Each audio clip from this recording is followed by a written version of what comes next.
आज 16 नवेम्बर 2025 दिन रविवार मार्गशीर मास कृष्ण पक्ष बिछा एक दिन। आज बिछा संक्रांति।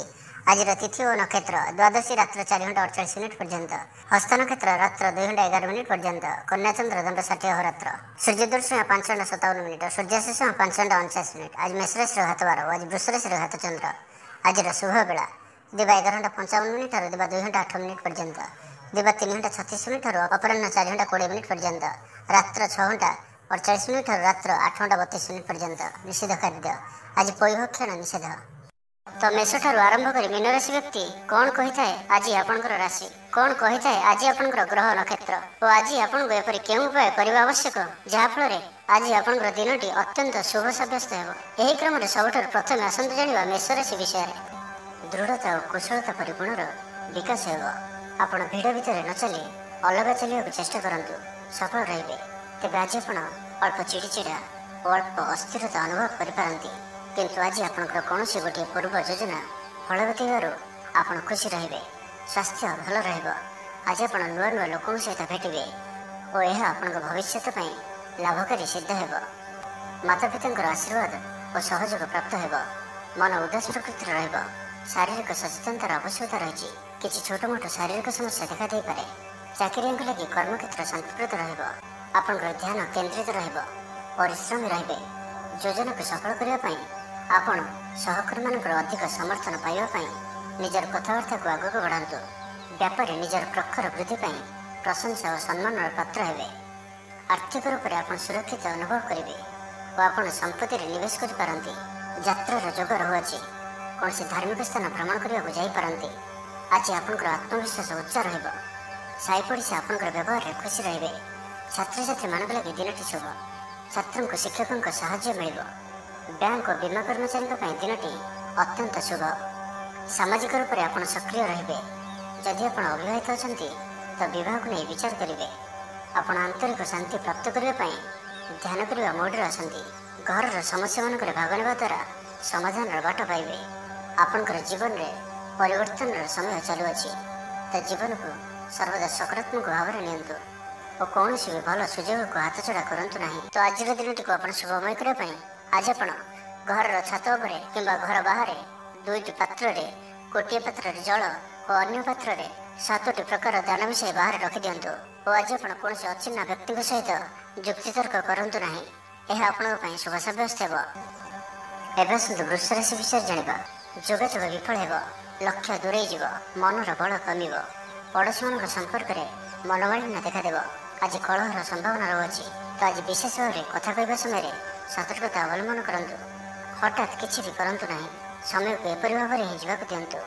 आशा करथिबा दिगरु अर्थ प्राप्ति रे बाधा उपजिब। आज अधिक धैर्यर आवश्यकता पड़िबो। चाकरी और व्यवसाय उभयों पर आज दिनटी मिलामिशापूर्ण रहिबो। इच्छा न थाई कार्य करने को बाध्य हेबे। पिलामाने जिदखोर स्वभाव रहिबे। पिलामानक पई मध्य चिंतित रहि पारंती। अचानक कौन से क्षेत्र सम्मुखीन होगा पड़ पारे। तेबे आज कौन सी अजणा लोक द्वारा उपकृत हेबे जहाँकि आपनकर भविष्य लाभकारी सिद्ध हेबो। धैर्य और साहसर सहित कार्य कले प्रत्येक कार्य सफल हेबे। आज आपनकर दिनटी मिलामिशापूर्ण रहिबो। माली मुकदमा हेबार खबर प्राप्त करि पारंती। शत्रु आपनकर विरुद्ध रे षडयंत्र करि पारंती। पितृक संपत्ति पई व्यस्त रहिबे। कौन से गोटे कार्य रे आस्था हराई पारंती। स्वास्थ्य चिंताजनक रहिबो। से स्वास्थ्यगत सचेतनतार आवश्यकता रही। लव लाइफ दिनटी अनुकूल नुहे। यथासंभव आज उभय दूरे रुहतु। आलस्य वृद्धि पाइब। कर्मक्षेत्र में समस्त कार्य उचित समय न होगा कारण मन विषर्ण रहिबो। महिला मानक दिनटी साधारण रहिबो। दाम्पत्य जीवन में किसी छोट छोट समस्या देखादेव। अଯଥାରେ सम्मानहानि घटिपारे। व्यवसायी मान अल्प लाभ में संतुष्ट होगा पड़ो। मोहरे पड़ी कौन अकार्य करपारती से सावधान रुहतु। जंजाल एड़ाइबार चेष्टा दिनटी कटिब। तेज वृष राशि हाथ चंद्र भोग हेतु प्रति कार्य सतर्कतार सहित करूँ। जानवाहन चलाय समय सावधान रुहतु। कौन विलक्षण भाई कार्य आज करूँ नहीं और दूरयात्रा करुले सावधान और सतर्क रुहतु। तो आज दिनटी को आप शुभमय करने आज आप गोटे तंबा पात्र जल भरी एवं से अल्प लाल चंदन पकाई भगवान सूर्यदेव को जल अर्पण करूँ और आज आप ब्लैक कलर को अवॉइड करूँ। यह आपण शुभ साब्यस्त हेबो। एबे सुंदर मिथुन राशि विषय जानिबा। मान सम्मान पर आंच आसिबो। सेतिपई आज संपूर्ण रूपे खराब मित्र और कुसंग ठारे दूरे रुहतु। बरम एकाकी रुहतु କିନ୍ତୁ ଖରାପ ମିତ୍ରଙ୍କ ସହ ଆଜି ବିଲକୁଲ ବି ମିଶନ୍ତୁ ନାହିଁ, କାରଣ ଆପଣ ଅକାରଣରେ ହିଁ ସମସ୍ୟା ଭିତରକୁ ଛନ୍ଦି ହୋଇପାରନ୍ତି। ମନର କଥାରେ ନ ଯାଇ ବିବେକର ସାହାରା ନିଅନ୍ତୁ, ଭୁଲ ହେବ ନାହିଁ। ଆଜି କିଛି ବି କହିବା ପୂର୍ବରୁ ଭଲସେ ଚିନ୍ତା ବିଚାର କରନ୍ତୁ, କାରଣ କେହି ଆପଣଙ୍କର କଥାର ଅର୍ଥକୁ ଅନର୍ଥ କରିପାରେ। ଆଜି ସମସ୍ତ ଗୁରୁତ୍ୱପୂର୍ଣ୍ଣ ନିର୍ଣ୍ଣୟକୁ ଧ୍ୟାନପୂର୍ବକ ନିଅନ୍ତୁ, ଶୀଘ୍ରତା କରନ୍ତୁ ନାହିଁ। ଛାତ୍ରଛାତ୍ରୀମାନେ ବିଶୃଙ୍ଖଳିତ ହେବେ, ସମୟର ଅପଚୟ କରି ପଶ୍ଚାତାପ କରିବେ। ବ୍ୟବସାୟୀମାନେ ଘୋର ପ୍ରତିଦ୍ୱନ୍ଦିତାର ସାମ୍ନା କରିବେ। ଦାମ୍ପତ୍ୟ ଜୀବନ ସାଧାରଣ ରହିବ। ଆଜିର ଦିନଟି ଆପଣଙ୍କ ପାଇଁ ମିଳାମିଶାପୂର୍ଣ୍ଣ ହିଁ ରହିବ। ହଠାତ୍ କିଛି ଶାରୀରିକ ଅସୁସ୍ଥତା ଦେଖାଦେବ, ମନ ଦୁର୍ବଳ ହେବ, ଅଯଥାରେ ଖର୍ଚ୍ଚାନ୍ତ ହେବେ, ଡାକ୍ତରଙ୍କ ପରାମର୍ଶ ଲୋଡ଼ିପାରନ୍ତି। ସେଥିପାଇଁ ଆଜି ଆପଣ ବିଶେଷ ଭାବରେ ସ୍ୱାସ୍ଥ୍ୟକୁ ଜଗି ରଖି ଚଳନ୍ତୁ। ବାହାରର ଖାଦ୍ୟ, ଜଙ୍କ ଫୁଡ୍ ଓ ଫାଷ୍ଟଫୁଡ୍ ପରି ଖାଦ୍ୟରୁ ଦୂରେଇ ରୁହନ୍ତୁ। ଶରୀରର ଯତ୍ନ ନିଅନ୍ତୁ, ଅବହେଳା କରନ୍ତୁ ନାହିଁ। ଯାତ୍ରାରେ ବିଘ୍ନ ଘଟିପାରେ, ଅଜାଣତରେ ପ୍ରତାରିତ ହୋଇପାରନ୍ତି। ପ୍ରିୟ ବ୍ୟକ୍ତିଙ୍କ ସହ ମନାନ୍ତର ଦେଖାଦେବ। ଆଜି କୌଣସି ବି ବଡ଼ ଧରଣର ନିବେଶ ଓ ନିର୍ଣ୍ଣୟ ନିଅନ୍ତୁ ନାହିଁ, ଆପଣଙ୍କ ଦ୍ୱାରା ଭୁଲ ନିର୍ଣ୍ଣୟ ହୋଇପାରେ। ଆଜିର ଦିନଟିକୁ ଏପରି ଭାବରେ ହିଁ ଯିବାକୁ ଦିଅନ୍ତୁ। ପଡ଼ୋଶୀମାନେ କିଛି ଅସୁବିଧାରେ ପକାଇ ପାରନ୍ତି। କ'ଣ କରିବେ ଓ କ'ଣ କରିବେ ନାହିଁ କିଛି ସ୍ଥିର କରିପାରିବେ ନାହିଁ। ଆଜି କଳହର ସମ୍ଭାବନା ରହୁଅଛି, ତ ଆଜି ବିଶେଷ ଭାବରେ କଥା କହିବା ସମୟରେ ସତର୍କତା ଅବଲମ୍ବନ କରନ୍ତୁ। ହଠାତ୍ କିଛି ବି କରନ୍ତୁ ନାହିଁ, ସମୟକୁ ଏପରି ଭାବରେ ହିଁ ଯିବାକୁ ଦିଅନ୍ତୁ। ଆଶା କରୁଥିବା ଦିଗରୁ ଅର୍ଥ ପ୍ରାପ୍ତିରେ ବାଧା ଉପୁଜିବ। ଅଧିକ ପରିଶ୍ରମ କରିବେ, କିନ୍ତୁ ପରିଶ୍ରମ ଅନୁଯାୟୀ ଫଳପ୍ରାପ୍ତି ହେବାରେ କିଛି ନା କିଛି ବାଧା ଉପୁଜିବ। ତ ଆଜିର ଦିନଟିକୁ ଆପଣ ଶୁଭମୟ କରିବା ପାଇଁ ଆଜି ଆପଣ ସ୍ନାନ କରିବା ପରେ ଗୋଟିଏ ତମ୍ବାର ପାତ୍ରରେ ଜଳ ନେଇ ସେଥିରେ ଅଳ୍ପ କୁକୁମ ପକାଇ ସୂର୍ଯ୍ୟଦେବଙ୍କୁ ଜଳ ଅର୍ପଣ କରନ୍ତୁ। ଓ ଆଜି ଆପଣ କୌଣସି ବି ବୟସ୍କ ବ୍ୟକ୍ତିଙ୍କର ଅପମାନ କରନ୍ତୁ ନାହିଁ, ଏହା ଆପଣଙ୍କ ପାଇଁ ଶୁଭ ସାବ୍ୟସ୍ତ ହେବ। ଏବେ ଆସନ୍ତୁ କର୍କଟ ରାଶି ବିଷୟରେ ଜାଣିବା। ଅଫିସରେ ବାତାବରଣ ଅଶାନ୍ତ ରହିବ, କିଛି ଗୋଟିଏ ସାମାନ୍ୟ ଘଟଣାର ଦ୍ୱନ୍ଦ୍ୱ ଉପୁଜିବ। ସେଥିପାଇଁ ଆଜି ଆପଣଙ୍କୁ ବିଶେଷ ଭାବରେ ବାକ୍ ସଂଯମର ଆବଶ୍ୟକତା ପଡ଼ିବ। ଦିନସାରା ବ୍ୟସ୍ତ ରହିବେ। ଆଜି ଆପଣ ସାମାନ୍ୟ କ୍ରୋଧୀ ଜଣାଯିବେ, ଚିଡ଼ିଚିଡ଼ା ସ୍ୱଭାବ ଦେଖାଦେବ, ଟିକେ ଟିକେ କଥାରେ ରାଗିଯିବା ଭଳି ସ୍ଥିତି ଉପୁଜିବ। ତ ସାବଧାନ ରୁହନ୍ତୁ। ଯେଉଁ ବି କାର୍ଯ୍ୟ ବା ନିଷ୍ପତ୍ତି ନେଉଛନ୍ତି ଭଲସେ ଚିନ୍ତା ବିଚାର କରିକି ହିଁ ନିଅନ୍ତୁ। ବଡ଼ ଧରଣର ପରିବର୍ତ୍ତନ, ନିଷ୍ପତ୍ତି ଓ ନିବେଶଠାରୁ ଆଜି ଦୂରେଇ ରୁହନ୍ତୁ। ପ୍ରତ୍ୟେକଟି କ୍ଷେତ୍ରରେ ସତର୍କତାର ଆବଶ୍ୟକତା ରହିଛି। ନିଆଁ ଓ ପାଣି ପ୍ରତି ସତର୍କ ରୁହନ୍ତୁ। ଯାନବାହନ ଚଳାଇବା ସମୟରେ ଅଧିକ ସତର୍କତା ଅବଲମ୍ବନ କରନ୍ତୁ ଓ କୌଣସି ବି ରିସ୍କ ନେବା ଭଳି କାର୍ଯ୍ୟରୁ ଦୂରେଇ ରୁହନ୍ତୁ। ଆଜିର ଦିନଟି ଆପଣଙ୍କ ଲାଗି ସାଧାରଣ ରହିବ। ସ୍ୱାସ୍ଥ୍ୟ ହେତୁକ କିଛି ସମସ୍ୟା ଦେଖାଦେବ, ମୁଣ୍ଡରେ ଭାରିପଣ ରହିବ। ଆଖିର ଆଜି ବିଶେଷ ଯତ୍ନ ନିଅନ୍ତୁ। ଆଜିର ଦିନରେ ମୋବାଇଲରେ କିମ୍ବା କମ୍ପ୍ୟୁଟର ଆଦିର ଅଧିକ ପ୍ରୟୋଗ କରନ୍ତୁ ନାହିଁ। କଷ୍ଟେମଷ୍ଟେ ଅନିଚ୍ଛା ସତ୍ତ୍ୱେ କାର୍ଯ୍ୟ ନିର୍ବାହ କରିବେ।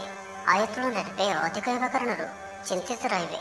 ବ୍ୟାପାରୀମାନେ ନିଜର ବ୍ୟାପାରକୁ ବଢ଼ାଇବା ପାଇଁ କିଛି ସ୍ଥାନକୁ ଯିବା ଆସିବା କରିବାକୁ ପଡ଼ିପାରେ। ପୂର୍ବ ଯୋଜନା ମୁତାବକ କାର୍ଯ୍ୟ କରିବାରେ କିଛି ବାଧା ଉପୁଜିବ। ଜୀବନସାଥୀଙ୍କ ସହ ମତଭେଦ ଓ ମତଦ୍ୱନ୍ଦ୍ୱ ଦେଖାଦେଇପାରେ। ସେଥିପାଇଁ ଆଜି ଆପଣ କଟୁ ଶବ୍ଦର ବ୍ୟବହାର କରନ୍ତୁ ନାହିଁ ଓ ଅନ୍ୟର ମନରେ କଷ୍ଟ ହେବା ଭଳି ଶବ୍ଦ ଭୁଲରେ ବି କୁହନ୍ତୁ ନାହିଁ, ନାହିଁ ତ ସମସ୍ୟା ବଢ଼ିପାରେ। ପାଖ ପଡ଼ୋଶୀଙ୍କ ମିଥ୍ୟା ନିନ୍ଦାପବାଦର ଶିକାର ହୋଇପାରନ୍ତି, ତ ସେଥିପାଇଁ ସାବଧାନ ରୁହନ୍ତୁ। ବିଦ୍ୟାର୍ଥୀମାନଙ୍କ ଲାଗି ଦିନଟି ସାଧାରଣ ରହିବ, ନାହିଁ ଅଧିକା ଭଲ ନାହିଁ ଅଧିକା ଖରାପ। ପରୋପକାର କରି ଅପଦସ୍ଥ ହେବେ, କାର୍ଯ୍ୟଭାର ବୃଦ୍ଧି ପାଇବ। ତ ଆଜିର ଦିନଟିକୁ ଆପଣ ଶୁଭମୟ କରିବା ପାଇଁ ଆଜି ଆପଣ କୌଣସି ଗୋଟିଏ ମନ୍ଦିର ଦର୍ଶନରେ ଯାଆନ୍ତୁ ଓ ସେଠାରେ ଘିଅର ଦୀପଟିଏ ଜାଳନ୍ତୁ। ଓ ଆଜି ଆପଣ ଲାଲ ରଙ୍ଗକୁ ଆଭଏଡ୍ କରନ୍ତୁ, ଏହା ଆପଣଙ୍କ ପାଇଁ ଶୁଭ ସାବ୍ୟସ୍ତ ହେବ। ଏବେ ଆସନ୍ତୁ ସିଂହରାଶି ବିଷୟରେ ଜାଣିବା। ବ୍ୟବସାୟୀମାନଙ୍କ ଲାଗି ଦିନଟି ଶୁଭ। ବ୍ୟବସାୟରେ ଯଥେଷ୍ଟ ଉନ୍ନତି ଅନୁଭବ କରିବେ। ଭବିଷ୍ୟତ ପାଇଁ ଯୋଜନା ପ୍ରସ୍ତୁତ କରିବେ। ସମ୍ମାନିତ ହୋଇପାରନ୍ତି। ପରିବାର ମଧ୍ୟରେ ସ୍ନେହ ଓ ଭଲ ପାଇବା ବୃଦ୍ଧି ହେବ। କାହାର ସାହାଯ୍ୟ ସହଯୋଗ ଆପଣଙ୍କ ପାଇଁ ଲାଭକାରୀ ସିଦ୍ଧ ହେବ। କିନ୍ତୁ ଆଜି ଆପଣ କାହା ଉପରେ ବି ଆବଶ୍ୟକତାଠାରୁ ଅଧିକ ଭରସା କରନ୍ତୁ ନାହିଁ। କେହି ନିକଟ ସମ୍ପର୍କୀୟ ଆପଣଙ୍କୁ ଧୋକା ଦେଇପାରନ୍ତି। ତ ଆଜି ଆପଣ ଦୁଷ୍ଟ ପ୍ରକୃତିର ଲୋକମାନଙ୍କ ଠାରୁ ଦୂରେଇ ରୁହନ୍ତୁ ଓ ନିଜର ଇଷ୍ଟ ଭଗବାନଙ୍କର ସ୍ମରଣ କରନ୍ତୁ। ସମ୍ପୂର୍ଣ୍ଣ ଦିନଟି ହସ ଖୁସିରେ କଟିବ। ଲଭ୍ ଲାଇଫ୍ ପାଇଁ ଦିନଟି ଶୁଭ। ମହିଳାମାନେ ଧର୍ମକର୍ମରେ ମନ ଦେବେ। ଆଜି ଆପଣଙ୍କୁ ପ୍ରତ୍ୟେକ କାର୍ଯ୍ୟରେ ସଫଳତାର ସମ୍ଭାବନା ଅଧିକ ରହିବ। ଅତିରିକ୍ତ ଉର୍ଜାର ଅନୁଭବ କରିବେ। ଦାୟିତ୍ୱ ଓ ଅଧିକାର ବଢ଼ିବ। ଧନ ସଞ୍ଚୟ ପାଇଁ ଆଗ୍ରହ ଉପୁଜିବ। ଆପଣଙ୍କ ଲାଗି ଆଜିର ଦିନଟି ଉତ୍ତମ ରହିବ। ଶରୀର ସୁସ୍ଥ ଓ ମନ ଭଲ ରହିବ। ଉର୍ଜାବାନ ଜଣାଯିବେ। ସମାଜରେ ମାନ ସମ୍ମାନରେ ବୃଦ୍ଧି ହେବ। ଆପଣ ଆଧ୍ୟାତ୍ମିକ ଦିଗ ଆଡ଼କୁ ଅଧିକ ଆକର୍ଷିତ ରହିବେ। କୌଣସି ଗୋଟିଏ ଅଭିଳାଷ ପୂରଣ ହେବ। ପ୍ରତିଯୋଗିତାରେ ସଫଳ ରହିବେ। ଗୁପ୍ତଧନ ପ୍ରାପ୍ତିର ଯୋଗ ବନୁଅଛି। କୌଣସି ମୂଲ୍ୟବାନ ଦ୍ରବ୍ୟ ମିଳିପାରେ। ଆର୍ଥିକ ଅବସ୍ଥାରେ ଉନ୍ନତି ଘଟିବ। ଆଜି ଆପଣ ଅନୁଭବ କରିବେ କି କେବଳ ଧନ ହିଁ ଖୁସିର ଚାବି ନୁହେଁ। କାର୍ଯ୍ୟକ୍ଷେତ୍ରରେ ଆପଣଙ୍କର ଯୋଗ୍ୟତାର ଚର୍ଚ୍ଚା ହେବ। ଆପଣ ପ୍ରତ୍ୟେକ କ୍ଷେତ୍ରରେ ପ୍ରବୀଣ ଜଣାଯିବେ। ଧୈର୍ଯ୍ୟର ଏହି ସ୍ତରକୁ ଧାରଣ କରନ୍ତୁ। ନୂଆ କାର୍ଯ୍ୟ ପ୍ରତି ରୁଚି ବଢ଼ିବ। ଆପଣଙ୍କୁ ଅଧିକାରୀଙ୍କ ସହଯୋଗ ମିଳିବ। ଆର୍ଥିକ ସ୍ଥିତିର ଉନ୍ନତି ପରିଲକ୍ଷିତ ହେବ। କୌଣସି ଗୋଟିଏ ଶୁଭ ଖବର ହସ୍ତଗତ ହେବ। ଆପଣଙ୍କର ଜୀବନରେ ପ୍ରସନ୍ନତା ଆଣିଦେବ। ପ୍ରିୟ ଲୋକଙ୍କ ସହିତ ଆନନ୍ଦିତ ହେବେ। କର୍ମଧାରାରେ ଉନ୍ନତି ଘଟିବ। ତ ଆଜିର ଦିନଟିକୁ ଆପଣ ଶୁଭମୟ କରିବା ପାଇଁ ଆଜି ଆପଣ ଓମ୍ ନମଃ ଶିବାୟ ଏହି ମନ୍ତ୍ରଟିକୁ ଅଧିକରୁ ଅଧିକ ଜପ କରନ୍ତୁ ଓ କୌଣସି ଗୋଟିଏ ଗାଈକୁ ପେଟ ପୂରା ଖାଇବାକୁ ଦିଅନ୍ତୁ। ଏବଂ ଆଜି ଆପଣ କାହାରି ଉପରେ ବି ଅଧିକ କ୍ରୋଧ କରନ୍ତୁ ନାହିଁ। ଏହା ଆପଣଙ୍କ ପାଇଁ ଶୁଭ ସାବ୍ୟସ୍ତ ହେବ। ଏବେ ଆସନ୍ତୁ କନ୍ୟା ରାଶି ବିଷୟରେ ଜାଣିବା। ଶରୀର ସୁସ୍ଥ ଓ ମନ ପ୍ରଫୁଲ୍ଲ ରହିବ। ଆୟରେ ସାମାନ୍ୟ ଉନ୍ନତି ପରିଲକ୍ଷିତ ହେବ। ଭବିଷ୍ୟତକୁ ନେଇ କୌଣସି ନୂଆ ଯୋଜନା କରିପାରନ୍ତି। ବ୍ୟବସାୟୀମାନେ ମଧ୍ୟ ନିଜର ବ୍ୟବସାୟକୁ ବଢ଼ାଇବା ଲାଗି କୌଣସି ଯୋଜନା ପ୍ରସ୍ତୁତ କରିପାରନ୍ତି। କିନ୍ତୁ ଆଜି ଆପଣ କୌଣସି ବଡ଼ ଧରଣର ନିବେଶ କରନ୍ତୁ ନାହିଁ। ଆପଣଙ୍କୁ କ୍ଷତି ସହିବାକୁ ପଡ଼ିପାରେ। ଅତି ଶୀଘ୍ର କାହାରିକୁ ବି ବିଶ୍ୱାସ କରନ୍ତୁ ନାହିଁ। ଛୋଟିଆ ଅବସରରୁ ବି ବଡ଼ ଧରଣର କାମର ଆରମ୍ଭ ହୋଇଥାଏ। ତ କୌଣସି ବି ଅବସରକୁ ହାତରୁ ଯିବାକୁ ଦିଅନ୍ତୁ ନାହିଁ। ଆପଣ ସଫଳତା ଆଡ଼କୁ ଅଗ୍ରସର ଅଟନ୍ତି। ତ ଧୈର୍ଯ୍ୟ ଓ ଆତ୍ମବିଶ୍ୱାସ ସହିତ ଆଗକୁ ବଢ଼ନ୍ତୁ। ଆଜି କଥା କଥାରେ ଲୋକଙ୍କୁ ବାନ୍ଧି ରଖିବେ। ଲୋକମାନେ ଆପଣଙ୍କ ବ୍ୟକ୍ତିତ୍ୱ ପ୍ରତି ଆକର୍ଷିତ ରହିବେ। ଆଜି ଆପଣଙ୍କୁ କିଛି ସମସ୍ୟାମାନଙ୍କର ସମ୍ମୁଖୀନ ହେବାକୁ ପଡ଼ିପାରେ। ଆଜି ଆପଣ କୌଣସି ନିର୍ଣ୍ଣୟ ଶୀଘ୍ରତାପୂର୍ବକ ନିଅନ୍ତୁ ନାହିଁ ଓ ରିସ୍କ ନେବା ଭଳି କାର୍ଯ୍ୟ କରନ୍ତୁ ନାହିଁ। ଆପଣଙ୍କର କେହି ନିକଟ ସମ୍ପର୍କୀୟ ଆପଣଙ୍କୁ ହଇରାଣ ହରକତ କରିପାରନ୍ତି। ତ ସାବଧାନ ରୁହନ୍ତୁ। ଆଜିର ଯାତ୍ରା ଆପଣଙ୍କର ସାର୍ଥକ ରହିବ। ମିତ୍ର ଓ ଶୁଭଚିନ୍ତକ ଆପଣଙ୍କର ସମର୍ଥନ କରିବେ। ଅଚାନକ ଧନପ୍ରାପ୍ତି ପରି ଯୋଗ ବନୁଅଛି। ପିଲାମାନଙ୍କ ତରଫରୁ କୌଣସି ଶୁଭ ଖବର ପ୍ରାପ୍ତ କରିବେ। ଆତ୍ମବିଶ୍ୱାସରେ ବୃଦ୍ଧି ଦେଖାଦେବ। ଯେଉଁ ବି କର୍ମ ଆଜି ହାତକୁ ନେବେ ତାକୁ ଶେଷ ନ କରିବା ପର୍ଯ୍ୟନ୍ତ ବସିବେ ନାହିଁ। ପାରିବାରିକ ଜୀବନରେ ବୁଝାମଣା ଦେଖାଦେବ। ପଡ଼ୋଶୀମାନଙ୍କ ସହ ସୁସମ୍ପର୍କ ବଜାୟ ରହିବ। ଷ୍ଟୁଡେଣ୍ଟସମାନଙ୍କ ଲାଗି ଦିନଟି ଶୁଭ। ବ୍ୟବସାୟୀ ଆଶା ଅନୁରୂପ ଲାଭ ପ୍ରାପ୍ତ କରିବେ। ତେବେ ଚାକିରି କ୍ଷେତ୍ରରେ ଅଳ୍ପ ବାଧା ରହୁଅଛି। ସହକର୍ମୀମାନଙ୍କ ଅସହଯୋଗ ମାନସିକ ଚିନ୍ତା ବଢ଼ାଇବ। ତ ଆଜି ଆପଣ ଅଫିସରେ ଅଯଥା ଯୁକ୍ତିତର୍କରୁ ଦୂରେଇ ରୁହନ୍ତୁ। ତ ଆଜିର ଦିନଟିକୁ ଆପଣ ଶୁଭମୟ କରିବା ପାଇଁ ଆଜି ଆପଣ କୌଣସି ମନ୍ଦିର କିମ୍ବା ଧର୍ମାନୁଷ୍ଠାନରେ କିଛି ସମୟ ପାଇଁ ସେବା ଦିଅନ୍ତୁ। ଏବଂ ଆଜି ଆପଣ ମିଛ କୁହନ୍ତୁ ନାହିଁ। ଏହା ଆପଣଙ୍କ ପାଇଁ ଶୁଭ ସାବ୍ୟସ୍ତ ହେବ। ଏବେ ଆସନ୍ତୁ ତୁଳା ରାଶି ବିଷୟରେ ଜାଣିବା। ଭାଇ ଭାଇ ମଧ୍ୟରେ ମନୋମାଳିନ୍ୟ ଦେଖାଦେବ।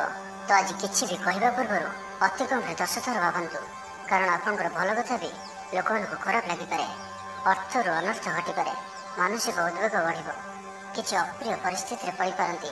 କ'ଣ କରିବେ ଓ କ'ଣ କରିବେ ନାହିଁ ଏପରି କିଛି ପରିସ୍ଥିତି ପଡ଼ିପାରେ। କାରଣ ଆପଣଙ୍କ ଦ୍ୱାରା ଭୁଲ ହୋଇପାରେ। ବ୍ୟାପାରୀମାନଙ୍କୁ ସାମାନ୍ୟ ଧନଲାଭରେ ସନ୍ତୁଷ୍ଟ ହେବାକୁ ପଡ଼ିବ। କୌଣସି ଗୋଟିଏ କାରଣ ପାଇଁ ମନରେ ସନ୍ଦେହ ଉପଜିବ। ପିଲାମାନେ ଅବାଧ୍ୟ ହେବେ। ପାଠପଢ଼ାରେ ସଠିକ୍ ଭାବରେ ମନ ଲଗାଇ ପାରିବେ ନାହିଁ। ତ ଆଜି ଯେଉଁ ବି କାର୍ଯ୍ୟ କରିବେ ଭାବିଚିନ୍ତି ହିଁ କରିବା ଆବଶ୍ୟକ। ଦାମ୍ପତ୍ୟ ଜୀବନ ସାଧାରଣ ରହିବ। ମୁଣ୍ଡରେ ସାମାନ୍ୟ ଭାରିପଣ ରହିବ। ଆଜିର ଦିନଟି ଆପଣଙ୍କ ପାଇଁ ମିଳାମିଶାପୂର୍ଣ୍ଣ ରହିବ। ବନ୍ଧୁବର୍ଗରେ ଅପ୍ରିୟ ହୋଇପାରନ୍ତି। ବ୍ୟବହାର ବଢ଼ିବ। ମର୍ଯ୍ୟାଦା ହାନିର ଆଶଙ୍କା ବଢ଼ିବ। ବିଚାରରେ ବିଭ୍ରାଟ ଘଟିପାରେ। ଦିନର ଅଧିକାଂଶ ସମୟ କୌଣସି ଗୋଟିଏ ଚିନ୍ତାରେ ରହିପାରନ୍ତି। କାହାର ସ୍ୱାସ୍ଥ୍ୟକୁ ନେଇ ଆପଣ ଦୁଃଖରେ ରହିବେ। କୋର୍ଟ କଚେରୀ ମାମଲା ଆପଣଙ୍କର ବିପକ୍ଷରେ ଯାଇପାରେ। ଚାପରେ ପଡ଼ି କାର୍ଯ୍ୟ କରିବେ। କୌଣସି ଶାରୀରିକ କଷ୍ଟର ଯୋଗ ବନୁଅଛି। ସେଥିପାଇଁ ଆଜି ଆପଣ ଯାନବାହନ ଚଳାଇବା ସମୟରେ ବିଶେଷ ସାବଧାନ ରହିବେ ଓ ବାହାରର ଖାଦ୍ୟ ପଦାର୍ଥ ଓ କୁସଙ୍ଗଠାରୁ ସମ୍ପୂର୍ଣ୍ଣ ରୂପରେ ଦୂରେଇ ରହିବାକୁ ପଡ଼ିବ। ପୂର୍ବ ଯୋଜନା ସଠିକ୍ ସମୟରେ କରିବାରେ ବାଧା ଉପଜିବ। ଆଜି କଳହର ସମ୍ଭାବନା ରହୁଅଛି। ତ ଆଜି ବିଶେଷ ଭାବରେ କଥା କହିବା ସମୟରେ ସତର୍କତା ଅବଲମ୍ବନ କରନ୍ତୁ। ହଠାତ୍ କିଛି ବି କରନ୍ତୁ ନାହିଁ। ସମୟକୁ ଏପରି ଭାବରେ ହିଁ ଯିବାକୁ ଦିଅନ୍ତୁ। ଆଶା କରିଥିବା ଦିଗରୁ ଅର୍ଥପ୍ରାପ୍ତିରେ ବାଧା ଉପଜିବ। ଶତ୍ରୁତାର ଅପଦସ୍ଥ ହୋଇପାରନ୍ତି। କୌଣସି ଗୋଟିଏ ଦୁଃଖଦ ସମାଚାର ଶୁଣିବାକୁ ମିଳିପାରେ। ପ୍ରାୟତଃ ପ୍ରତ୍ୟେକ କାର୍ଯ୍ୟରେ କିଛି ନା କିଛି ବାଧା ଉପଜିବ। ତ ଆଜିର ଦିନଟିକୁ ଆପଣ ଶୁଭମୟ କରିବା ପାଇଁ ଆଜି ଆପଣ ନିଜର ଭୋଜନରୁ ଗୋଟିଏ ରୁଟି ପ୍ରଥମରୁ କାଢ଼ି ନିଅନ୍ତୁ ଓ ତାହାକୁ କୌଣସି ଗୋଟିଏ ଗାଈକୁ ଖାଇବାକୁ ଦିଅନ୍ତୁ। ଏବଂ ଆଜି ଆପଣ ଆପଣଙ୍କର ହୃଦୟର କଥା ବା ନିଜର ଲକ୍ଷ୍ୟ କାହା ଆଗରେ ବି କୁହନ୍ତୁ ନାହିଁ। ଏହା ଆପଣଙ୍କ ପାଇଁ ଶୁଭ ସାବ୍ୟସ୍ତ ହେବ। ଏବେ ଆସନ୍ତୁ ବିଛା ରାଶି ବିଷୟରେ ଜାଣିବା। ଏହାଦ୍ୱାରା ସମସ୍ୟାରେ ପଡ଼ିବେ। ଇଚ୍ଛା ନଥାଇ ବି କୌଣସି ଗୋଟିଏ କାର୍ଯ୍ୟ ବାଧ୍ୟ ହୋଇ କରିବାକୁ ପଡ଼ିବ। ହଠାତ୍ କୌଣସି କଳହାତିରେ ଜଡ଼ିତ ହୋଇପାରନ୍ତି। ସେଥିପାଇଁ ସାବଧାନ ରୁହନ୍ତୁ। ଯୋଜନାରେ ତ୍ରୁଟି ଦେଖାଦେବ। ବନ୍ଧୁ ସହଯୋଗ ମିଳିବ ନାହିଁ। ଅବାଞ୍ଛିତ ପରିସ୍ଥିତି ଉପଜିବ। ଆର୍ଥିକ ଅବସ୍ଥାରେ ପରିବର୍ତ୍ତନ ଦେଖାଦେବ। ବୃଥା ଆଲୋଚନାରେ ସମୟ ନଷ୍ଟ କରି ପଶ୍ଚାତାପ କରିବେ। କର୍ମକ୍ଷେତ୍ରରେ ସହକର୍ମୀଙ୍କ ସହଯୋଗ ମିଳିବ ନାହିଁ। ପରିଶ୍ରମ ବୃଥା ହେବ। ମିତ୍ରଙ୍କଠାରୁ ମିଳିଥିବା ଧୋକା ଆପଣଙ୍କର ଚିନ୍ତା ବଢ଼ାଇବ। ଦାନ ଧର୍ମ ଓ ସେବାମୂଳକ କାର୍ଯ୍ୟ କରିବା ତଥା ନିଜ କଥା ନ ଭାବି ଅନ୍ୟମାନଙ୍କ ପାଇଁ କିଛି କରିବା ଆପଣଙ୍କୁ ଶାନ୍ତି ପ୍ରଦାନ କରିବ। ମନ ବିଚଳିତ ରହିବ। ସ୍ୱାସ୍ଥ୍ୟ ସାମାନ୍ୟ ଖରାପ ରହିବ। ତ ଆଜି ସ୍ୱାସ୍ଥ୍ୟର ଯତ୍ନ ନିଅନ୍ତୁ। ଆୟ ଅପେକ୍ଷା ବ୍ୟୟ ଅଧିକ ରହିବ। ପାରିବାରିକ ଜୀବନରେ ବୁଝାମଣାର ଅଭାବ ଦେଖାଦେବ। ଅଚାନକ କଳହରେ ପଡ଼ିପାରନ୍ତି, ବାଧ୍ୟ ହୋଇ ଅକାର୍ଯ୍ୟ କରିପାରନ୍ତି। ତ ଆଜି ବିଶେଷ ଭାବରେ କୁସଙ୍ଗ ଓ ଖରାପ ମିତ୍ରଙ୍କଠାରୁ ଦୂରେଇ ରୁହନ୍ତୁ। ପାରିବାରିକ ଜୀବନରେ ନାନା ସମସ୍ୟାମାନ ଦେଖାଦେବ। ଆଜି କୌଣସି ବଡ଼ ନିର୍ଣ୍ଣୟ ନେବା ପୂର୍ବରୁ ଅତି କମରେ 10 ଥର ଭାବିବାକୁ ପଡ଼ିବ, କାରଣ ଆଜି ଆପଣ କିଛି ଭୁଲ ନିର୍ଣ୍ଣୟ କରିପାରନ୍ତି। ଆମୋଦ ପ୍ରମୋଦ ପ୍ରତି ଆକର୍ଷଣ ବଢ଼ିବ। ଯାନବାହନରେ ଯାନ୍ତ୍ରିକ ତ୍ରୁଟି ଦେଖାଦେବ। ପଡ଼ୋଶୀମାନଙ୍କ ସହ ସମ୍ପର୍କରେ ତିକ୍ତତା ଦେଖାଦେବ। ପୂର୍ବ ଯୋଜନା ଅନୁଯାୟୀ କାର୍ଯ୍ୟ କରିବାରେ କୌଣସି ନା କୌଣସି ବାଧା ଉପୁଜିବ। ଯାତ୍ରା ଆଦିରେ ଖର୍ଚ୍ଚ ବଢ଼ିବ। କୌଣସି ନିକଟ ସମ୍ପର୍କୀୟ ଆପଣଙ୍କ ପ୍ରତି ବିଶ୍ୱାସଘାତକତା କରିପାରନ୍ତି। ସେଥିପାଇଁ ଆଜି ଆପଣଙ୍କୁ କାହାରିକୁ ବି ଆବଶ୍ୟକତାଠାରୁ ଅଧିକ ବିଶ୍ୱାସ କରିବା ଠିକ୍ ନୁହେଁ। ନିଜର କୌଣସି ବି ଗୁପ୍ତ କଥା କାହାରିକୁ ବି କୁହନ୍ତୁ ନାହିଁ। ତ ଆଜିର ଦିନଟିକୁ ଆପଣ ଶୁଭମୟ କରିବା ପାଇଁ ଆଜି ଆପଣ ଭଗବାନ ଶିବଙ୍କୁ ଦର୍ଶନ କରନ୍ତୁ ଓ ଭଗବାନଙ୍କ ନିକଟରେ ବେଲପତ୍ର ଓ ସୁବାସିତ ଧଳା ଫୁଲ ଲାଗି କରନ୍ତୁ। ଓ ଆଜି ଆପଣ କୌଣସି ବି କାମରେ ତରତର ହୋଇ କୌଣସି ନିଷ୍ପତ୍ତି ନିଅନ୍ତୁ ନାହିଁ। ଏହା ଆପଣଙ୍କ ପାଇଁ ଶୁଭ ସାବ୍ୟସ୍ତ ହେବ। ଏବେ ଆସନ୍ତୁ ଧନୁରାଶି ବିଷୟରେ ଜାଣିବା। ଆଜି ଆପଣ ସକାରାତ୍ମକ ବିଚାର ସମ୍ପନ୍ନ ରହିବେ ଓ ଯେ କେହି ବି ଆପଣଙ୍କ ପ୍ରତି ପ୍ରଭାବିତ ରହିବେ। ଆଜି ଆପଣ କାହାରିକୁ କିଛି ସାହାଯ୍ୟ ସହଯୋଗ କରିପାରନ୍ତି। କୌଣସି କାର୍ଯ୍ୟରେ ଜୀବନସାଥୀଙ୍କର ସହଯୋଗ ଲୋଡ଼ିପାରନ୍ତି। ଜୀବନରେ ଖୁସିର ବର୍ଷା ହେବ। ଯାହାକୁ ଯାହା କହିବେ କେହି ଆପଣଙ୍କର କଥାକୁ ଭାଙ୍ଗି ପାରିବେ ନାହିଁ। ଚାକିରି କ୍ଷେତ୍ରରେ ଥିବା ବ୍ୟକ୍ତିଙ୍କୁ ନୂଆ ପରିଯୋଜନା ମିଳିବ। ମନରେ ଧାର୍ମିକ କାର୍ଯ୍ୟ ପ୍ରତି ଶ୍ରଦ୍ଧା ବଢ଼ିବ। ପିଲାମାନଙ୍କ ସହ କୌଣସି ସ୍ଥାନକୁ ବୁଲି ଯାଇପାରନ୍ତି। କୌଣସି ଧାର୍ମିକ କିମ୍ବା ସାମାଜିକ କ୍ଷେତ୍ରରେ ପ୍ରଶଂସାର ପାତ୍ର ହୋଇପାରନ୍ତି। ପୂର୍ବ ଯୋଜନା ମୁତାବକ କାର୍ଯ୍ୟ କରିବେ। ଆର୍ଥିକ ପକ୍ଷ ମଜବୁତ ରହିବ। ଆଜି ଆପଣଙ୍କର ସ୍ୱାସ୍ଥ୍ୟ ଭଲ ରହିବ ଓ ସମ୍ପୂର୍ଣ୍ଣ ଦିନଟି ମନରେ ପ୍ରସନ୍ନତା ରହିବ। ସ୍ୱାସ୍ଥ୍ୟଗତ ସଚେତନତାର ଆବଶ୍ୟକତା ନାହିଁ। ସ୍ୱାସ୍ଥ୍ୟ ଭଲ ହିଁ ରହିବ। ଷ୍ଟୁଡେଣ୍ଟମାନଙ୍କ ପାଇଁ ମଧ୍ୟ ଆଜିର ଦିନଟି ଅନୁକୂଳ ଓ ଶୁଭ ସାବ୍ୟସ୍ତ ହେବ। ଆପଣଙ୍କର ଉର୍ଜାର ସ୍ତର ଭଲ ରହିବ। ନିଜକୁ ସୁସ୍ଥ ସବଳ ଅନୁଭବ କରିବେ। ସାହସର ବୃଦ୍ଧି ଘଟିବ। ସଫଳତା ହାସଲ କରିବା ପାଇଁ ତତ୍ପର ରହିବେ। ବ୍ୟାପାରରେ କୌଣସି ନୂଆ ଅନୁବନ୍ଧ ହୋଇପାରେ। ଜୀବନସାଥୀଙ୍କ ଉନ୍ନତିରେ ଜୀବନରେ ମଧୁରତା ଆସିବ। ମହିଳାମାନଙ୍କୁ କିଛି ଖାସ୍ ଖୁସିର ଅବସର ମିଳିବ। କାରବାରୀଙ୍କୁ ଧନଲାଭ ହେବ। ଆର୍ଥିକ ମାମଲାକୁ ନେଇ ଯାତ୍ରା ସଫଳ ହେବ। ଜୀବନସାଥୀ ଆପଣଙ୍କୁ ବହୁତ ପ୍ରଶଂସା କରିବେ। କର୍ମକ୍ଷେତ୍ରରେ ଉତ୍ସାହର ସହିତ ସମସ୍ତ କାର୍ଯ୍ୟ ସମ୍ପାଦନ କରିବେ। ଆୟ ଉତ୍ତମ ରହିବ। ଆର୍ଥିକ ସ୍ଥିତିରେ ସୁଧାର ପାଇଁ କୌଣସି ନୂଆ ଯୋଜନା କରିପାରନ୍ତି। କ୍ୟାରିୟର କ୍ଷେତ୍ରରେ ଆଜି ଆପଣ ସଫଳ ରହିବେ। ଆଜି ଆପଣଙ୍କୁ କୌଣସି ଏକ ବଡ଼ ଦାୟିତ୍ୱ ମିଳିପାରେ। ଚାକିରି କିମ୍ବା ବିଜନେସ୍ ସହିତ ଜଡ଼ିତ କୌଣସି ବଡ଼ ନିର୍ଣ୍ଣୟ ନେବାକୁ ଚାହାନ୍ତି ତ ନେଇପାରନ୍ତି। ପାରିବାରିକ ଜୀବନ ସୁଖମୟ ରହିବ। ତ ଆଜିର ଦିନଟିକୁ ଆପଣ ଶୁଭମୟ କରିବା ପାଇଁ ଆଜି ଆପଣ ଗୋଟିଏ ବରପତ୍ର ନିଅନ୍ତୁ ଓ ସେଥିରେ କେଶର ଦ୍ୱାରା ନିଜର ମନୋକାମନାକୁ ଲେଖି ବହିଯାଉଥିବା ଜଳରାଶିରେ ପ୍ରବାହିତ କରିଦିଅନ୍ତୁ। ଓ ଆଜି ଆପଣ କାହାର ବି ହୃଦୟରେ ଦୁଃଖ ଦିଅନ୍ତୁ ନାହିଁ। ଏହା ଆପଣଙ୍କ ପାଇଁ ଶୁଭ ସାବ୍ୟସ୍ତ ହେବ। ଏବେ ଆସନ୍ତୁ ମକର ରାଶି ବିଷୟରେ ଜାଣିବା। ଘରର କୌଣସି ସଦସ୍ୟଙ୍କର ସହାୟତାରେ କୌଣସି କାମରେ ସଫଳତା ପ୍ରାପ୍ତ କରିବେ। ରାଜନୀତି କ୍ଷେତ୍ରରେ ଥିବା ବ୍ୟକ୍ତି, ଡକ୍ଟର ଓ ଇଞ୍ଜିନିୟର କ୍ଷେତ୍ରରେ ଥିବା ବ୍ୟକ୍ତିଙ୍କ ଲାଗି ଦିନଟି ସମ୍ପୂର୍ଣ୍ଣ ରୂପେ ଶୁଭ ସାବ୍ୟସ୍ତ ହେବ। ତେବେ ଆଜି କିଛି ନା କିଛି କଥାରେ ଆପଣ ଚିନ୍ତାରେ ରହିପାରନ୍ତି। ତ ଛୋଟିଆ ଛୋଟିଆ କଥାକୁ ଗୁରୁତ୍ୱର ସହିତ ନିଅନ୍ତୁ ନାହିଁ। ଅଧିକ ଚିନ୍ତା କରି ଆଜିର ଦିନଟିକୁ ଖରାପ କରନ୍ତୁ ନାହିଁ। ପ୍ରତ୍ୟେକ କାର୍ଯ୍ୟକୁ ଆତ୍ମବିଶ୍ୱାସ ଓ ଦୃଢ଼ତାର ସହିତ କରନ୍ତୁ। ପୁରୁଣା କଥାକୁ ଆଦୌ ମନକୁ ଆଣନ୍ତୁ ନାହିଁ। ଆପଣ ସଫଳ ରହିବେ। ବର୍ତ୍ତମାନର ସ୍ଥିତିକୁ ହିଁ ସ୍ୱୀକାର କରନ୍ତୁ, କାହିଁକିନା ବର୍ତ୍ତମାନରୁ ହିଁ ଭବିଷ୍ୟତର ନିର୍ଦ୍ଧାରଣ ହୋଇଥାଏ। ଆଜି କିଛି ବୃଥା କାର୍ଯ୍ୟରେ ବ୍ୟୟ ଘଟିବ। ମନ ଅସ୍ଥିର ରହିବ। କାର୍ଯ୍ୟବ୍ୟସ୍ତତା ବଢ଼ିବ। ଆଜିର ଦିନଟି ଆପଣଙ୍କ ପାଇଁ ମିଳାମିଶାପୂର୍ଣ୍ଣ ରହିବ। ଗୋଟିଏ ଏପରି ବ୍ୟକ୍ତି ଯିଏକି ଲମ୍ବା ସମୟ ଧରି ଆପଣଙ୍କର ଆଖପାଖରେ ରହୁଛନ୍ତି, କିନ୍ତୁ ତାଙ୍କ ଉପରେ ଆପଣ ଅଧିକ ଧ୍ୟାନ ଦେଉନଥିଲେ, ଆଜିଠାରୁ ଆପଣ ତାଙ୍କ ବିଷୟରେ ଗମ୍ଭୀର ଭାବରେ ଚିନ୍ତା ବିଚାର କରିବେ। ମାତାପିତାଙ୍କର ଆଶୀର୍ବାଦ ଓ ସହଯୋଗ ପ୍ରାପ୍ତ ହେବ। ମନ ଉଦାସ ପ୍ରକୃତିର ରହିବ। ଶାରୀରିକ ସଚେତନତାର ଆବଶ୍ୟକତା ରହିଛି। କିଛି ଛୋଟମୋଟ ଶାରୀରିକ ସମସ୍ୟା ଦେଖାଦେଇପାରେ। ଚାକିରିଆଙ୍କ ଲାଗି କର୍ମକ୍ଷେତ୍ର ଶାନ୍ତିପ୍ରଦ ରହିବ। କୌଣସି ଗୋଟିଏ ଶୁଭ ଖବର ହସ୍ତଗତ ହେବ। ଆପଣଙ୍କର ଜୀବନରେ ପ୍ରସନ୍ନତା ଆଣିଦେବ। ପ୍ରିୟ ଲୋକଙ୍କ ସହିତ ଆନନ୍ଦିତ ହେବେ। କର୍ମଧାରାରେ ଉନ୍ନତି ଘଟିବ। ବ୍ୟବସାୟୀମାନଙ୍କ ଲାଗି ଦିନଟି ଶୁଭ। ବ୍ୟବସାୟରେ ଯଥେଷ୍ଟ ଉନ୍ନତି ଅନୁଭବ କରିବେ। ଭବିଷ୍ୟତ ପାଇଁ ଯୋଜନା ପ୍ରସ୍ତୁତ କରିବେ। ସମ୍ମାନିତ ହୋଇପାରନ୍ତି। ପରିବାର ମଧ୍ୟରେ ସ୍ନେହ ଓ ଭଲ ପାଇବା ବୃଦ୍ଧି ହେବ। ବ୍ୟାପାରୀମାନଙ୍କ ଲାଗି ଦିନଟି ସାଧାରଣ ରହିବ। ଇଚ୍ଛା ମୁତାବକ ଆୟ କରିପାରିବେ ନାହିଁ। ଜୀବନସାଥୀଙ୍କ ସହ ମନ୍ଦିରକୁ ଠାକୁର ଦର୍ଶନ ପାଇଁ ଯିବେ। ଆୟ ଓ ବ୍ୟୟ ସମାନ ରହିବ। ପାରିବାରିକ ଜୀବନ ସୁଖ ସମୃଦ୍ଧି ଭରା ରହିବ। ଷ୍ଟୁଡେଣ୍ଟସ୍ ପାଠପଢ଼ାରେ ଉତ୍ତମ ପ୍ରଦର୍ଶନ ଜାରି ରଖିବେ। ତ ଆଜିର ଦିନଟିକୁ ଆପଣ ଶୁଭମୟ କରିବା ପାଇଁ ଆଜି ଆପଣ କିଛି ମିଠା ଜିନିଷ ଛୋଟ ପିଲାମାନଙ୍କୁ ବାଣ୍ଟନ୍ତୁ ଓ ଆଜି ଆପଣ କାହାର ବି କଥାକୁ ଅତି ସହଜରେ ଭରସା କରନ୍ତୁ ନାହିଁ। ଏହା ଆପଣଙ୍କ ପାଇଁ ଶୁଭ ସାବ୍ୟସ୍ତ ହେବ। ଏବେ ଆସନ୍ତୁ କୁମ୍ଭ ରାଶି ବିଷୟରେ ଜାଣିବା। ରଚନାତ୍ମକ କାର୍ଯ୍ୟରେ ସଫଳତା ପ୍ରାପ୍ତ କରିବେ। ଓ ସଙ୍ଗୀତ କ୍ଷେତ୍ରରେ ଥିବା ବ୍ୟକ୍ତିବିଶେଷଙ୍କ ଲାଗି ଆଜିର ଦିନଟି ମନେ ରଖିବା ଭଳି ରହିବ। ଚାରିଦିଗରୁ ସଫଳତା ପ୍ରାପ୍ତ ହେବ। ଆପଣଙ୍କର ମନରେ ସନ୍ତୋଷର ଭାବନା ବଢ଼ିବ। ପିତାଙ୍କର ଆଶୀର୍ବାଦ ପ୍ରାପ୍ତ ହେବ। ତେବେ ଆଜି ମଧ୍ୟାହ୍ନ ସମୟରେ ଅଳ୍ପ ଚିନ୍ତାଜନକ ପରିସ୍ଥିତିରେ ସମୟ କଟିପାରେ। ସେଥିପାଇଁ ଆଜି ଆପଣ ଦୁଷ୍ଟ ବ୍ୟକ୍ତି ଓ ଦୁଷ୍ଟ ପ୍ରବୃତ୍ତିରେ ଦୂରେଇ ରୁହନ୍ତୁ। ଲଭ୍ ଲାଇଫ୍ ପାଇଁ ଦିନଟି ଅନୁକୂଳ। ପୂର୍ବ ଯୋଜନା ସଠିକ୍ ସମୟରେ ପୂରଣ କରିବେ। ଦୂରଯାତ୍ରାର ଯୋଗ ବନୁଅଛି। ଅଫିସ୍ କାମରେ ବାହାରକୁ ଯାଇପାରନ୍ତି। ପ୍ରତ୍ୟେକ କାର୍ଯ୍ୟକୁ ସଫଳତାର ସହିତ ସମ୍ପନ୍ନ କରିବେ। ବନ୍ଧୁ ସମ୍ପର୍କ ବୃଦ୍ଧି ହେବ। ଛାତ୍ରଛାତ୍ରୀମାନଙ୍କ ଲାଗି ଦିନଟି ଅନୁକୂଳ ଓ ଶୁଭ ସାବ୍ୟସ୍ତ ହେବ। ଆଜି ଆପଣଙ୍କ ପାଇଁ ଭଲ ଦିନଟିଏ। ଆଜି ଆପଣଙ୍କର ସୁନ୍ଦର ବ୍ୟକ୍ତିତ୍ୱ ଅନ୍ୟମାନଙ୍କୁ ଆକର୍ଷିତ କରିବ। ଆଜି ଆପଣ କିଛି ବି କରନ୍ତୁ, ଆପଣଙ୍କୁ ସଫଳତା ମିଳିବ। ଆପଣ ଅଧିକ ଲୋକପ୍ରିୟ ଅଟନ୍ତି। ଆପଣ ସୃଜନାତ୍ମକ ବି ଅଟନ୍ତି ଓ ନମ୍ର ମଧ୍ୟ ଅଟନ୍ତି। ଆପଣଙ୍କର ଏହି ଗୁଣ ହିଁ ଆପଣଙ୍କୁ ଏହି ସ୍ତରରେ ରଖିଅଛି। ଚାଲାକିପଣ ଓ ଅଭିମାନକୁ ନିଜ ଉପରେ ହାବି ହେବାକୁ ଦିଅନ୍ତୁ ନାହିଁ। ଆତ୍ମବିଶ୍ୱାସ ସହିତ କାର୍ଯ୍ୟ କରିବା ଆପଣଙ୍କ ପାଇଁ ଲାଭକାରୀ ହେବ। ଆଜିର ସମ୍ପୂର୍ଣ୍ଣ ଦିନଟି ଆପଣଙ୍କର ମନ ପ୍ରଫୁଲ୍ଲ ରହିବ। ଶାରୀରିକ ସୁସ୍ଥତା ପାଇଁ ଯୋଗ ବ୍ୟାୟାମକୁ ଗୁରୁତ୍ୱ ଦେବେ। କର୍ମକ୍ଷେତ୍ରରେ ଉଚ୍ଚ ଅଧିକାରୀଙ୍କଠାରୁ ପ୍ରଶଂସା ପାଇବେ। ଆୟ ଭଲ ରହିବ। ପାରିବାରିକ ଶାନ୍ତି ଶୃଙ୍ଖଳା ବଜାୟ ରହିବ। କୌଣସି ଗୋଟିଏ ଶୁଭ ଖବର ହସ୍ତଗତ ହେବ। ଆପଣଙ୍କର ଜୀବନରେ ପ୍ରସନ୍ନତା ଆଣିଦେବ। ପ୍ରିୟ ଲୋକଙ୍କ ସହିତ ଆନନ୍ଦିତ ହେବେ। କର୍ମଧାରାରେ ଉନ୍ନତି ଘଟିବ। ପଡ଼ୋଶୀ ଓ ବନ୍ଧୁମାନଙ୍କ ସହ ସମ୍ପର୍କରେ ସୁଧାର ଆସିବ। ବ୍ୟବସାୟୀମାନଙ୍କ ଲାଗି ଦିନଟି ଇଚ୍ଛା ମୁତାବକ ଫଳ ଦେଲା ପରି ରହିବ। ବ୍ୟାପାରକୁ ଆହୁରି ଉନ୍ନତ କରିବା ପାଇଁ କୌଣସି ନୂଆ ଯୋଜନା ମଧ୍ୟ କରିପାରନ୍ତି। ତ ଆଜିର ଦିନଟିକୁ ଆପଣ ଶୁଭମୟ କରିବା ପାଇଁ ଆଜି ଆପଣ ଆପଣଙ୍କର ନିଜର ଗୃହରେ ଥିବା ମନ୍ଦିରର କବାଟରେ ହଳଦୀ ଦ୍ୱାରା ସ୍ୱସ୍ତିକର ଚିହ୍ନ ଆଙ୍କନ୍ତୁ ଓ ଆଜି ଆପଣ କାହାର ବି ଥଟ୍ଟା ପରିହାସ କରନ୍ତୁ ନାହିଁ। ଏହା ଆପଣଙ୍କ ପାଇଁ ଶୁଭ ସାବ୍ୟସ୍ତ ହେବ। ଏବେ ଆସନ୍ତୁ ମୀନ ରାଶି ବିଷୟରେ ଜାଣିବା। ଅଯଥାରେ କୌଣସି ଗୋଟିଏ ବିବାଦରେ ଫସିପାରନ୍ତି। ସେଥିପାଇଁ ଆଜି ଆପଣ ଯେତେ ସମ୍ଭବ ମୌନ ଧାରଣ କରନ୍ତୁ ଓ ବାକି କଥା ହେବା ସମୟରେ ବାକ୍ ସଂଯମତା ଅବଲମ୍ବନ କରନ୍ତୁ। ସ୍ୱାସ୍ଥ୍ୟଗତ ସଚେତନତାର ଆବଶ୍ୟକତା ରହିଛି, କାରଣ କିଛି ଛୋଟମୋଟ ଶାରୀରିକ ଅସୁସ୍ଥତା ଦେଖାଦେଇପାରେ।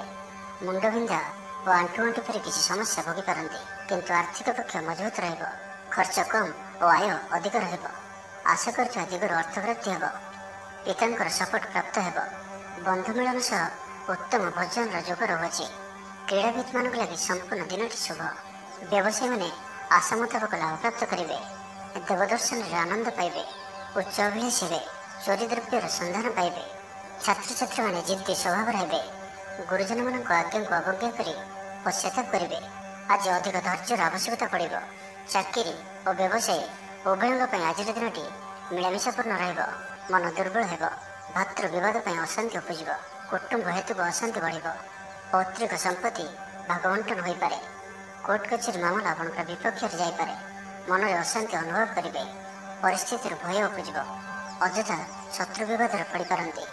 ତ ଆଜି ଆପଣ କାହାରିକୁ ବି ଅତି ସହଜରେ ବିଶ୍ୱାସ କରନ୍ତୁ ନାହିଁ ଓ ନିଜର କୌଣସି ଗୁପ୍ତ କଥା କାହାରିକୁ ବି କୁହନ୍ତୁ ନାହିଁ। ନିଶାଦ୍ରବ୍ୟଠାରୁ ସମ୍ପୂର୍ଣ୍ଣ ରୂପରେ ଦୂରେଇ ରୁହନ୍ତୁ। ଆଜି କଳହର ସମ୍ଭାବନା ରହୁଅଛି। ତ ଆଜି ବିଶେଷ ଭାବରେ କଥା କହିବା ସମୟରେ ସତର୍କତା ଅବଲମ୍ବନ କରନ୍ତୁ। ହଠାତ୍ କିଛି ବି କରନ୍ତୁ ନାହିଁ। ସମୟକୁ ଏପରି ଭାବରେ ହିଁ ଯିବାକୁ ଦିଅନ୍ତୁ। ଆଶା କରୁଥିବା ଦିଗରୁ ଅର୍ଥପ୍ରାପ୍ତିରେ ବାଧା ଉପୁଜିବ, କାରଣ ସମ୍ମାନହାନିର ଯୋଗ ବନୁଅଛି। ତ ଆଜିର ଦିନଟିକୁ ଆପଣ ଶୁଭମୟ କରିବା ପାଇଁ ଆଜି ଆପଣ କୌଣସି ପଣ୍ଡିତ କିମ୍ବା ବ୍ରାହ୍ମଣଙ୍କ ଦ୍ୱାରା ନିଜର ଡାହାଣ ହାତରେ ରକ୍ଷାସୂତା ବାନ୍ଧନ୍ତୁ ଏବଂ ଆଜି ଆପଣ କୌଣସି ବ୍ୟକ୍ତି ନଥିବା ସମୟରେ ତାଙ୍କର କୌଣସି ଆଲୋଚନା କରନ୍ତୁ ନାହିଁ।